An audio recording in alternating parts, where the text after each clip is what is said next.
नमस्कार फ्रेश कालिया योजना को नहीं आसला बड़ खबर देखु कौन रही खबरटी चलू जाना संपूर्ण यही वीडियो रे चैनल को नुआ आसते सब्सक्राइब करेंगे लाइक करेंगे शेयर करेंगे प्रत्येक दिन आपण पाखे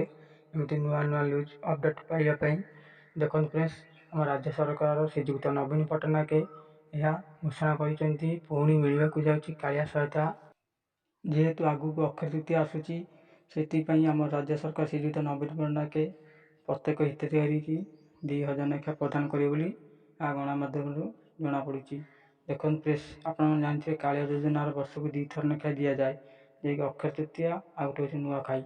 जेहेतु श्रीजुक्त नवीन पट्टनायक आम सब कालिया हिताधिकारी को 4000 लेखा वर्ष को प्रदान करती से आगू को जेहेतु अक्षय तृतीया पड़ूँ तेणुक प्रत्येक हिताधिकारी की कालिया सहायता 2000 लेखा प्रदान कर गणमाध्यम प्रकाश जमापड़ी। देखो आसंता मे मास 10 ରୁ 12 तारीख भितर यह कालिया सहायता राशि प्रदान कर 84 लाख क्षुद्र चाषी नाममात्र चाषी को 2000 लेखा प्रदान करेंगे सीधा सड़क आपण एकाउंट को डीबीटी माध्यम प्रदान करेंगे। जो भाई भौणी मौसी मानकर एकाउंट प्रोब्लेम अच्छी तुरंत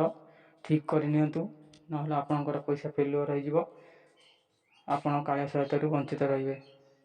देखो फ्रेंड्स आम राज्य सरकार श्रीजुक्त नवीन पट्टनायक जेहेतु आगू इलेक्शन आसूँ आम इलेक्शन आचरण सहित बुध लागू होता खंडन कर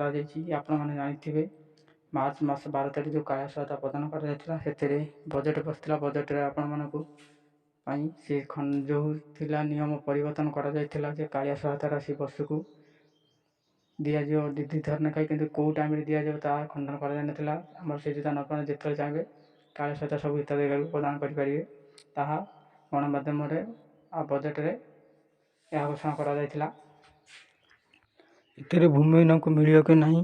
ता गणमाध्यम किसी प्रकाश कराए जेहेतु